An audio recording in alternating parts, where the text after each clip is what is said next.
E voltamos a falar agora da prisão do ex-ministro da Educação, Milton Ribeiro. Vamos agora ao vivo a Santos, no litoral de São Paulo, de onde fala o repórter Rafael Batalha. Foi lá em Santos que o ex-ministro foi preso hoje de manhã e ao longo de toda essa quarta-feira. O Rafael está trazendo para a gente atualizações. Chega agora ao vivo também aqui ao Jornal Jovem Pan. Quais são as novas informações, Rafael? Boa noite. Boa noite para você, Brown, para o amigo e amiga ligados aqui no Jornal Jovem Pan. Foi logo cedinho essa prisão, por volta das 10:50 da manhã. Policiais federais chegaram aqui, neste prédio onde mora o ex-ministro da Educação, Milton Ribeiro, junto com a família. A família que no momento está no apartamento do ex-ministro. Ele foi levado até a sede da Polícia Federal na cidade de Santos, ficou por lá até por volta de 1h30 da tarde e depois foi até a sede da Polícia Federal em São Paulo. Havia um pedido da Justiça para que o ex-ministro fosse até Brasília para fazer o seu depoimento nesta investigação, porém, depois a Justiça expediu um mandado autorizando o ministro a ficar na sede da polícia em São Paulo e fazer este depoimento amanhã, às 2h da tarde, de maneira online. No momento da prisão, os policiais levaram uma mala, só que a Polícia Federal não confirma se são objetos pessoais, como roupas do ex-ministro, ou se são provas aí desses possíveis indícios dos crimes que Milton Ribeiro responde agora na Polícia Federal. Portanto, audiência de custódia programada para amanhã de maneira online. O ex-ministro fica na sede da Polícia Federal em São Paulo, onde fica preso hoje, dorme lá, e amanhã sim esta audiência acontece de maneira virtual. Perfeito, vamos seguir acompanhando. Rafael Batalha, direto de Santos, trazendo informações ao vivo para a gente. Obrigado e uma boa noite para você, Rafael. Em março desse ano, o então ministro da Educação, Milton Ribeiro, participou do programa Os Pingos nos Is para falar justamente sobre as denúncias de corrupção e favorecimento na pasta que comandava. E nós separamos alguns trechos para você rever. A começar pela relação que Milton Ribeiro mantinha com os pastores. Quando, em agosto do ano passado, eu ouvi e recebi uma denúncia anônima a respeito da possibilidade. Denúncia anônima é algo muito perigoso para todos nós. E a possibilidade de que eles estariam praticando algum tipo de ação não republicana, essa denúncia chegou ao meu conhecimento imediatamente. Isso eu quero que o seu ouvinte ouça, porque esse é o governo Bolsonaro. Imediatamente eu procurei a CGU. Sobre a existência de um gabinete paralelo, o ex-ministro repudiou a ideia. Acompanhe. Isso é uma história, é uma pecha que colocaram sobre o Ministério, o MEC, que é o tão importante ministério da nossa República. Não tivemos isso jamais.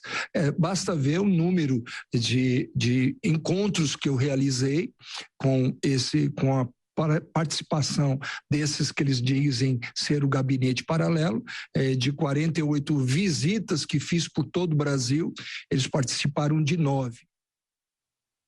E mais uma vez, Milton Ribeiro defendeu o governo federal de toda e qualquer denúncia de fraude ou ilicitude no MEC.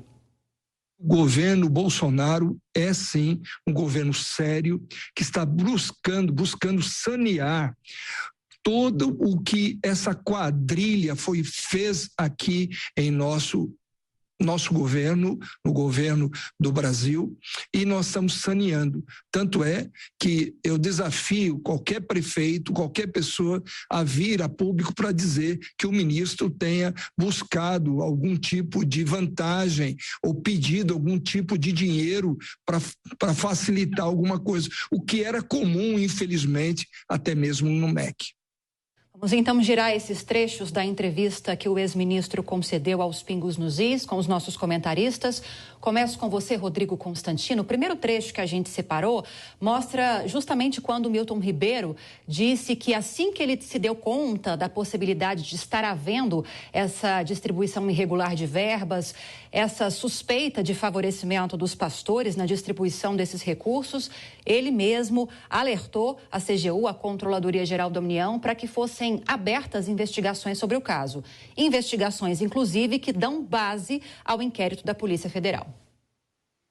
Exatamente, a CGU que alimentou a investigação da Polícia Federal, e isso leva a crer, né, que o ministro realmente estava seguro de que não tem nada a temer. Então, é preciso muita cautela aqui para averiguar exatamente o motivo dessa prisão preventiva, porque se for, de fato, somente aquilo que veio à tona, né, uma venda de um carro de uma filha no valor de 50, 60 mil reais, é muito estranho, né? Não há implicação direta de participação do ministro em nada, né? Pelo que sabemos até aqui dos áudios que foram vazados. Veja, eu não sou adepto de teorias da conspiração, mas o timing é muito oportuno para isso tudo. E veja o que a esquerda está fazendo para explorar o caso já. Ninguém mais fala em CPI da Petrobras, que era o assunto do dia até ontem, com uma luta ferrenha do próprio PT para impedi-la. Vai saber o motivo, né? Logo o PT que gosta tanto de uma CPI. E ninguém mais fala também do contador do Lula, né? Que estava sendo investigado por ligação com o PCC. Esses assuntos morreram. Então, pelo menos, né, o timing foi muito oportuno para a oposição. Agora, Ricardo Salles, será que nessa decisão de hoje faltaram elementos para justificar a retomada desse caso? Ou seja, o fato de essa decisão ter sido tomada hoje sem que nada de novo tivesse acontecido? Afinal de contas, até acompanhamos aí as falas do ex-ministro nessa entrevista que foi concedida alguns meses atrás aos Pingos nos Is, quando falamos com Milton Ribeiro lá no programa. De lá para cá, pouca coisa mudou, né? Te parece que nessa decisão de hoje faltaram elementos novos que justificassem a retomada desse caso, Salles? Olha, Brown, é muito difícil falar alguma coisa sem ter acesso aos autos, sem saber exatamente que tipo de documentos existem lá e quais foram os fundamentos utilizados pelo juiz para a decretação dessa medida preventiva.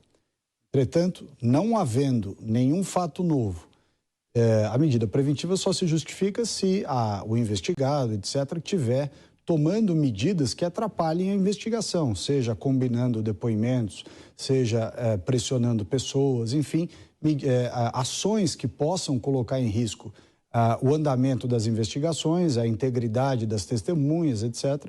Somente nesses casos é que pode decretar uma medida preventiva. Não tem sentido uma pessoa ter uma medida preventiva.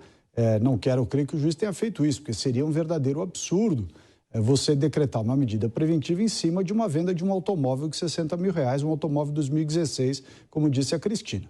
Então, eu quero crer que, ao ter acesso aos autos, o advogado do Milton Ribeiro, enfim, ou de outras partes, vão poder trazer, se é que isso não vai ser trazido esponte próprio pela própria justiça, quais são os elementos ensejadores dessa medida. Aí sim nós vamos poder avaliar se ela foi uma medida adequada ou não. Eu quero crer que o Milton Ribeiro é uma pessoa correta, decente, que foi talvez até excessivamente inocente em deixar esses pastores se aproximarem dele e frequentarem o ministério, não porque andaram em elevador privativo, como alguns disseram. Isso é ridículo. Qualquer um que põe terno e gravata em Brasília sobe em elevador privativo. Então, eu acho que há que se dar o benefício da dúvida para saber se efetivamente há alguma coisa do Milton Ribeiro ou se, e lamento se for isso, houver uma espetacularização desse caso com ou não o intuito de desviar as atenções, seja do contador do Lula e do PCC, seja da CPI da Petrobras.